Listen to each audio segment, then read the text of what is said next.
Useful idiot. Kyekigambo ekikozesebwa okunnyonnyola omuntu akozesebwa munnabyabufuzi. Ye ono omuntu akozesebwa ng'alowooza mbu alina kkoozi oba alina ekintu ky'ali mu kukola naye nga takimanyi nti ali kuzannyibwa ku mutwe. Kyava eyo mu biseera bya mukulembeze yali owa Russia gwe bayitanga Vladimir Lenin. Gye kyava nga bannyonnyola abantu abaali bakozesebwa mu biseera ebyo. Mu kaseera kano tulina useful idiot nga Honorable Betty Nambooze bwe yayogera ng'ayogera ku Balam Barugahara yamuyita useful idiot.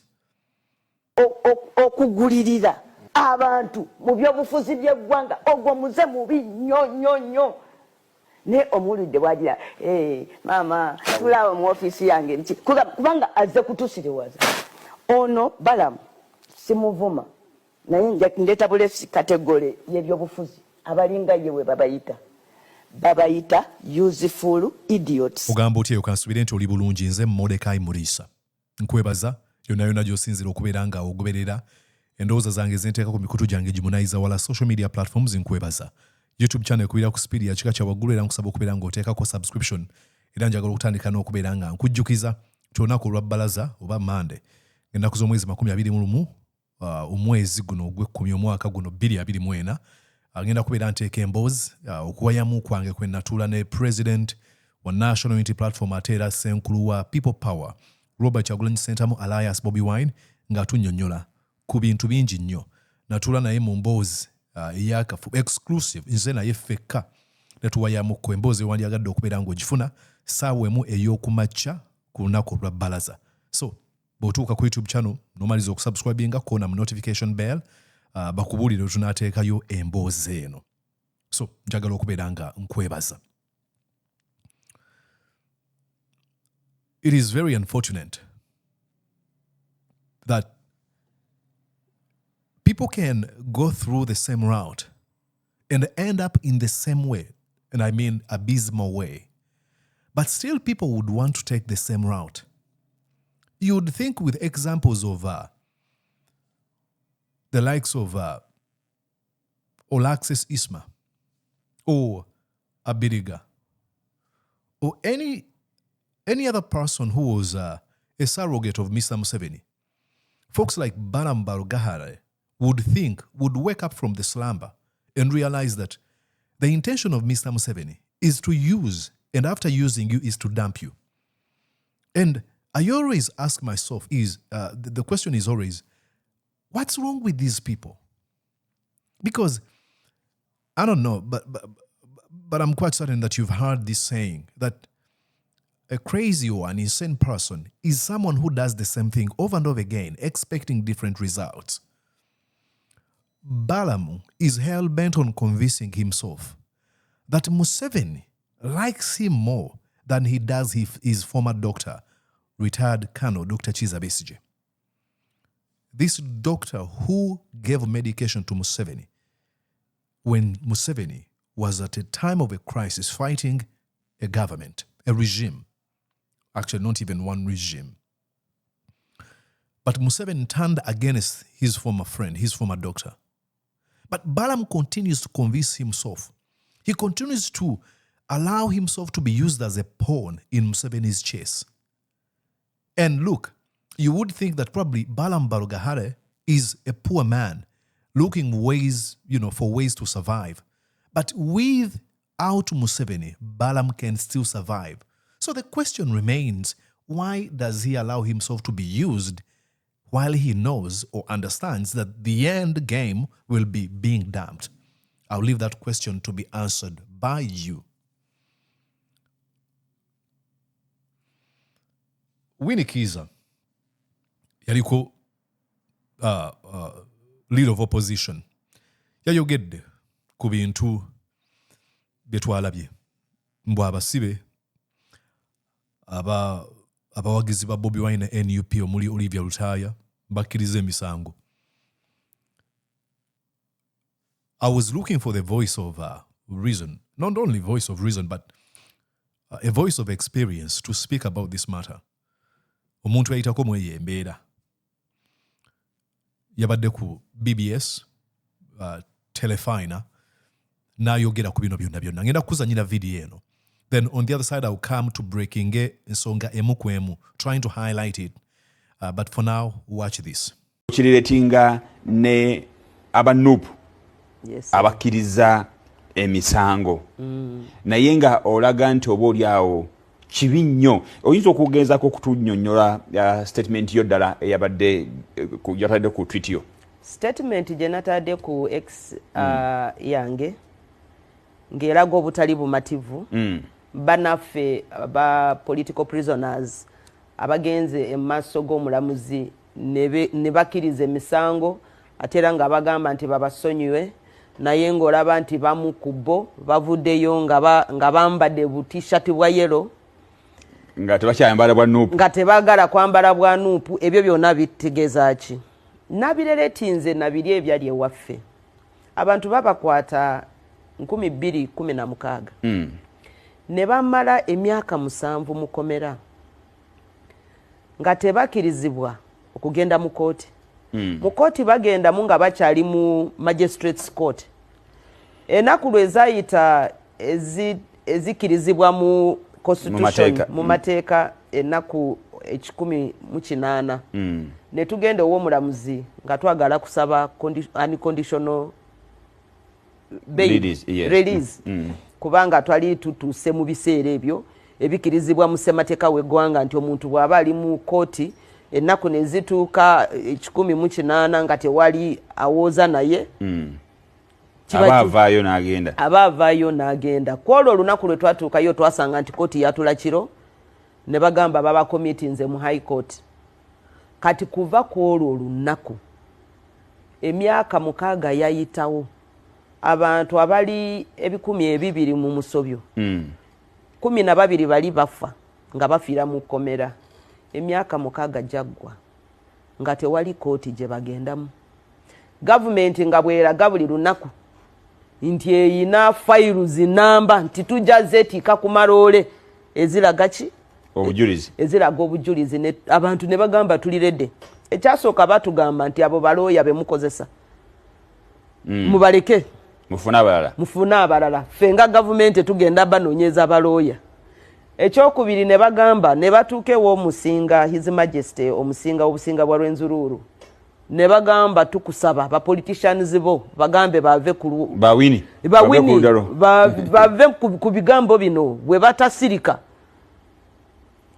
Tuli gavumenti kyonna kye tusobola okukola tuyinza kikola. Kati gamba ba politicians bakole ki? Bave ku lugambo, bave ku bintu bino. Ebyo byonna lwe babikola, of course abantu ne bagamba kati muberenga musirika temwogera bingi mumanyo enjogera ya mwendo woza ye kyaleeta woki obuzibu. Kati lwe twasirika ne batandika kuyita mu bantu, mulabye kati aba politicians abo kirabika babaguze tebakyabafaako. Muli wano mukomera mwe mwafaayo kubali naye kati labayo mwabalwa kalulu tewali abafaako basirise. Sebo njagala kugamba nti twatuuka ne kaseera ng'oyagala bakyalira gavumenti ng'egaana. Omusinga n'abeerawo under house arrest ng'oyagala omukyalira nga tebakukkiriza. Kyatuuka kaseera n'abamadiini abali baagala kugenda kusaba naye nga tebabakkiriza omulaba. Kati after all that torture ne bagamba bw'oba okkiriza nti tukute soko signing nti okkiriza emisango. Misango ki gye bali bamutandika terrorism, bamuteekako treason, bamuteekako emisango egy'obubbi, bamuteekako emisango emingi nga bagamba nti ye n'abantu be 200 mu musobyo bakwata emundu emu ne batta abapoliisi 6.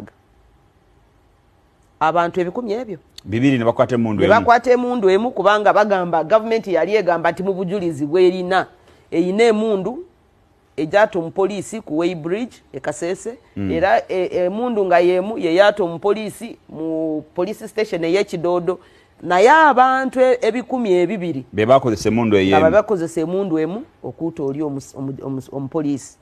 Sebona abantu 200 nga bava bundi bujo, bava Atoro, bava Ntoroko, bava Kasese, baba Bunyangabo. Naye mu lunaku olumu abantu abo 200 balumba police station ne bakuba obubi bwe babalangira nti baba omufaliso babba na fayiro eya Health Center eya Rukooki n'Omusinga nga bomufaliso n'Omusinga nga byo mufaliso nga bye efayiro mu ddwaliro lya Rukooki. Ebyo byali bimu ku byo bye bali babalangira ebyabatwaza mu ki Narufenya ne walanga boyogede Narufenya ne walanga nga bwe tubyogera. Naye mu byonna kiki ekyasinga otuluma n'otunyiza nti abantu tokyakiriza n'abantu baabwe balaba. Omusinga omusiba emyaka 6 ali mu makage, tokkiriza abantu abamulaba, tokkiriza ab'Oluganda okumukyalira, abamukyalira nga gavumenti yesalamu ani agenda amukyalira. Byayogera naye nga tobimanyi. Bonna bali kumugamba malaga kirize emisango bakute. Kirize emisango bakute. Botakirize emisango tebagenda kukola ki? Tebagenda kuta. Banno bali eyo bali ebweru aba politicians boyimiriddeko tebakufenako tebakyakuliko nga batugamba mu biveeko tebakyakulinako. Sebo bateekawo embeera ne bano aba NUP okutuuka okukkiriza kisobokera ddala okuba nga yembeera yemu. Embeera dikiteeta kozesa gundi nga yemu peji yemu yasomako naye kinuuma nnyo okulaba nti ebintu ng'ebyo bwe birabika abantu abasinga obungi batera nnyo okubleminga aba victims.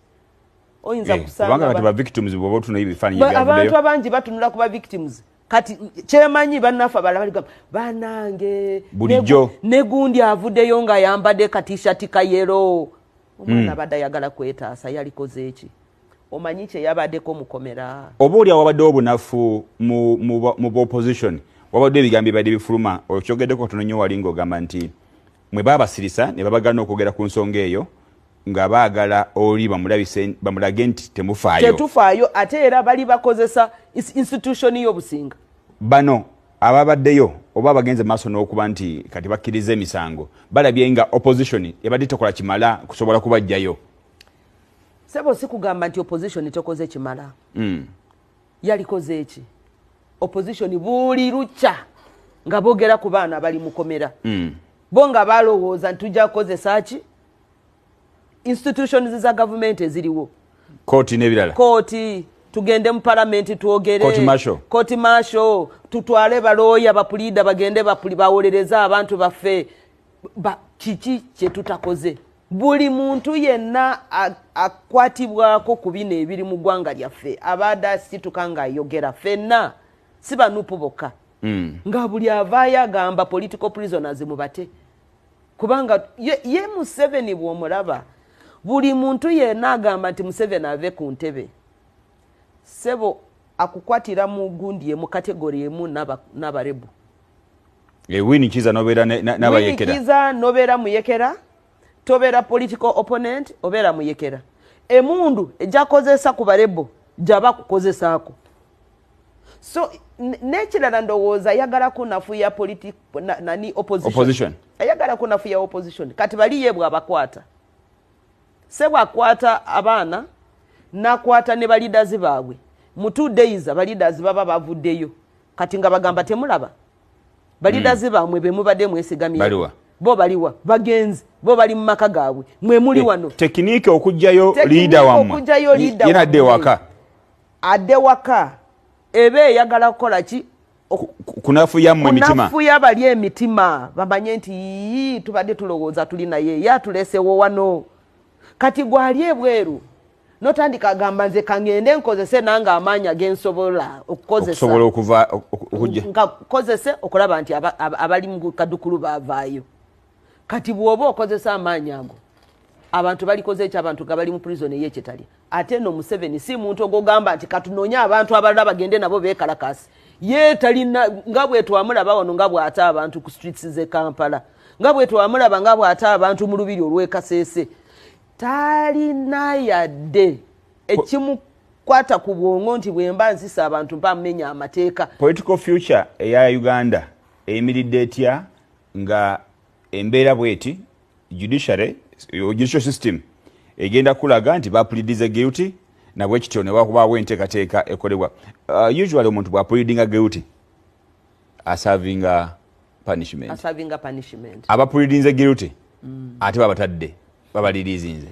eyo ye system yesonga lwaki biri nabereletinga nebyekasese sebo mu lutalo olwali ekasese aba pleadinga guilty ne baja ewa President Yoweri Kaguta Museveni ne bamugamba fetwa organizinga fetwa litu traininga ate era fetwa guidinga okuta abantu then serve the punishment mukubakwa ekifo ky'okukwata abo abali bagenze ewuwe okumugamba nti fetwa akola kino abo yabawa sente abagaana n'abawa n'amamotoka n'abawa mayumba abalala n'abapangisiza mu mahoteli nagamba mugende mubeere wali bo bali bagenze nga bamugambye ffe twakola ebyo ebikolobero by'ogamba mu kifo ky'okugamba nti bano engeri balabisa baata abantu katute bali kubanga bo bakyagamba nti bali innocent tukwate bano abakkiriza tubasibe yagamba mwebale kumpa omukisa ogwo bali bayina ba bodyguards bonga be bali mu mahoteli we bagende kasese nga babapangisiza Margarita hotel gye basula sebo nga batambulira mu mamatuka madabo cabin nga babawadde mamotoka abakkiriza emisango nga babawadde sente zibasobozesa okutandika businesses abamu bagenda mu hardware nga tubalaba nga tumubuuza president lwaki okyasiiba abantu abali innocent abapulize nga we bali ate bo bali bulindaala so ne bana abapulize guilty kati bano bambi basasire lwaki bakwatibwa bo ne baserving a punishment kuba bakkiriza guilty ebaddewo yakubagamba mu malega kirize emisango tetugenda abakola kintu kyonna mukirize emisango anti bo bagala ku buildinga ki case bagala ku buildinga case Museveni abadali n'emisango mingi mu International Court of Justice ne ICC fero twatala omusango gwaffe mu ICC nga tulaga obutali bumativu nti abantu abattibwa babata mu bumenyi bw'amateeka n'okutyobola eddembe lyabwe yesonga lwaki abantu baffe babateeka ku gun point ne bagamba mulina okukola ki okukkiriza ne weetwogerera saawa zino Prime Minister w'Obusinga Tembo Kitsumbire bakyamutulugunya lwakubanga ye yagaana nti nze sikiriza sakolanga musango gwonna bakyamutulugunya buli muntu amutuukako amugamba olwana na state kiriza nawe bakusetting free yagambye ndi musajja mukulu bwemba ngenda kufa kanfe naye siyinza kufa nga nina ekintu ekigamba nti nakola emisango gye sakola buli amutuukako amugamba bagenda kuta bagenda kuwa obutwa bagenda kuba masasi bagenda nagamba bwaba munkuba masasi oba mukola ki mukole kye mukola naye nze sigenda kukiriza emisango gye sakola kyekimu na bano bannaffe trend egenda kubeera kati yakukiriza misango bwe kugamba nti kiriza emisango ye ayagala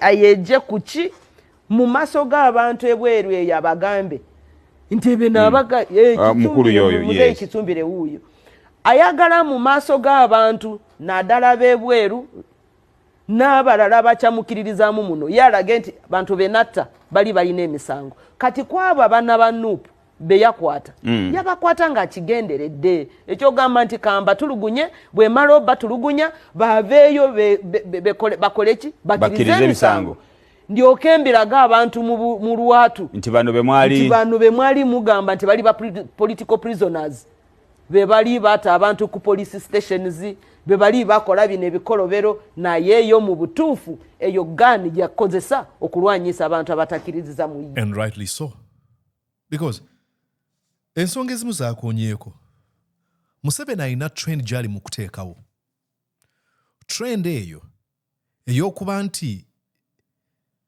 anafuya ebibiina ebiri ku ludda oluvuganya gavumenti naye mu ngeri ey'amagezi nti bakuzanyira ku mutwe and that tactic is psychological. It's called gaslighting. Gaslighting is when someone is able to make you question some of the decisions and what you think ne bwe biba bituufu. Gaslighting kwe kugamba omwana okuva lwe yazuukuse nga bali talina mulimu gwe yakoze nga yakedde n'alya breakfast olwamaze breakfast n'alya lunch n'addayo mu buliri n'omugamba badde njagala ogenda okima amazzi bw'oba osobola oyere n'ennyumba n'akugamba ne maama lwaki nze ombonyaabonya. They're trying to gaslight. It's a manipulative tactic. Kuba gwe kenyinyi yogamba oba muleke bambi awummule Nenga kyomugambye nti please kati Museveni mu kakodi ako akwata abamu kubali ku opposition abakulembeze n'abawagizi baabwe. Bw'amala okubakwata n'ayimbula abakulembeze. Bw'ayimbula abakulembeze n'asindika ba surrogates be, henchmen, ba useful idiots be nga ba Balam, ne bagenda ne boogera ne bana abasibiddwa. Olaba Bobi Wine wuuyo agenze mu America yali mu kunyumirwa. Mwe temwandyagadde kubeera bwe mutyo. N'omugamba nti Bobi Wine bw'abanga onsibye ku kino kubanga yankulemberamu mu nteekateeka ez'okuyeekera eggwanga, lwaki ate omuleka n'anyumirwa? Nalw'okuba nti in moments when we are most vulnerable, in moments when we are desperate and broken, it is very difficult to have logic and proper reasoning. Because oba onoonya ngeri gy'ova mu buzibu. Era sinenya abo abayimbuddwa abo Olivia Lutaya. Kubanga bye babakola tebyenkanika. Inhumane treatment. Lumu nali nkola interview ne Stella Nyanzi nga nkyali Uganda nga nkyakolera NBS TV. Stella Nyanzi yawulira siren za ambulance n'azirika. Twalina okusirisa interview okugikomya ne tugiddamu omulundi olunaku olulala. Nga PTSD, post traumatic stress disorder, kye baamukola ng'okulya siren azirika. Bakusuza mu toilet ne bakuba ne bakugjamu enjala ne bakuggyako olususu. Ebyo byonna obeera okaabirira bulamu bwo. Era ntegeera sigeza kugamba nti abayimbuddwa bakoze kyam nyina abantu abajjamu kati nze njagala kubuuza kyogamba gwe singa obadde gwe. That's not my argument. Kuba Museveni yaba yagala akukyusa otandika okunenya abo abantu abayisiddwa mu buzibu. That's why owulirayo ebiboozi. Bobi Wine attisa abaana b'abantu. Ani abatta? Olinga nga agamba nti Bobi Wine abayita n'abagamba musimbe line, n'ayita amagye, n'ayita poliisi abagamba kati mutandika okutta abantu. Wake up. Ke kakodyo akamu kukaakozesa. And then ekirala akozesa ebigambo ebya propaganda. Propaganda ono kulimba. Omanyi strategy emu eya bamuyita Goebbels. Yali right hand man owa Adolf Hitler. Joseph Goebbels. Yalina etteeka lye yaleeta mu bakulembeze sinatteeka naye njogera lyafuuka tteeka eri abakulembeze bamusibira mu bbwa nga ba Museveni. Yabagamba nti tactic emu gy'osobola okukulemberamu eggwanga. Kwata ebikyamu by'okola obiteeke ku balala. Ekyo ky'okola gwe kiteeke ku mulala kyogere kiyimbe. Kuba ogamba otya nti abantu 200 batta abasirikale nga bakozesa emmundu emu. Basimba line wonna ne bakwata omukono ne batandika okuba amasasi, kyekyo kyakola. And then they demonize you. Nga bw'ayogedde nti Omusinga w'Erwenzururu Charles Wesley Mumbere bamugamba mbu yabba omufaliso. That is dehumanizing and demonizing. Kusooka Kakwenza yatunyumiza bamugjamu engoye obwereere bwe akuddemonizinga. Ensonga lwaki bakwata abantu mu bukyamu ebitagambika. That is how Museveni works. Kati Winnie Kiiza atugambye nti Museveni lwatunuulira omuntu wa opposition ye talaba opposition ye alaba muyeekera akuteeka mu category y'abayeekera. Awe mbagambira nti sitegeerangako and you can make njagala nnyo omuntu wa NRM teri muntu yali avuddeyo najja okundebatinga kuba mbagamba nnyo please bring on that debate. Sirabangayo omuntu wa debate omuntu agamba sisobola kuwagira Bobi Wine mpagira Museveni and what how and I'm not trying to say that wagira Bobi Wine oyinza okugamba nti mpagira Mugisha muntu I truly understand mpagira Besigye yes mpagira ani omulala osobola okuwagira omulala naye nga si Museveni and you may have disagreements with Bobi Wine but you cannot say siwagira Bobi Wine okuwagira Bobi Wine mpagira mu Museveni. You are a fool. I am sorry to say. Omuntu asse awambye atulugunyizza ayavuwazza alinyiridde eddembe abbye bannansiibo ate gw'ogamba oli atalina record eyo so akumuwagira kubanga takulemberangako olina kyamu ki ku mutwe. akakodya akakozesa okwekeninga opposition. Bamala okwekeninga opposition, obeera osigaze ekintu kimu, to find all ways necessary, all means necessary okulaba nga wejja mu buzibu obwo. Abamaze okuteeka mu kaseera akakyasinza okubeera akabi, n'omaliriza nga ate katugwokabira okubeera nga akutaasa. Bwe walabye, tusaasire, Bobi Wine yatuzanyisa. Abo ne bigabo babibagambye. And it shouldn't make sense like wentero bagamba nti abakulembeze ba Museveni abatamanyi mateeka. Museveni nga omukyalo no bwatugambye nti Museveni ye okutta abantu tagutwala nga musango. Era nkibagambye emirundi n'emirundi. Museveni okutta abantu etakiraba mu nga buzibu bwonna. Never. I mean, yajja mu bukulembeze ng'ayita mu kutta abantu. Okutta abantu emitwalo egisukka mu 50 bagamba between emitwalo 10 ku mitwalo 5 egy'abantu gyafiira mu lutalo olwaleeta Museveni mu buyinza. Tubakendeeze kale tugambe tibawera mitwalo 5, of course bawera, naye tubateeke ku mitwalo 10 gyokka. Museveni ayagala tukonvinsinga nti abantu aba bafa mu nsiko Obote bonna yabatta n'abalala batitookera olutwa. So talaba importance mu bulamu bwa muntu okuggyako nga bubwe. Ebinnyonnyola bwa Mwami Museveni, it is the height of selfishness and narcissism. Obulamu bwe abutwala nti kya muwendo singa buba bukwata ku muntu gw'amanyi katugambo w'omunju ye. N'omuttira mukyala we anyiiga naye mukutta abaana b'abantu abalala takirina mu buzibu.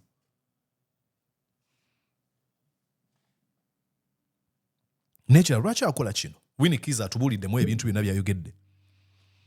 Because he's been implicated in gross violation of human rights.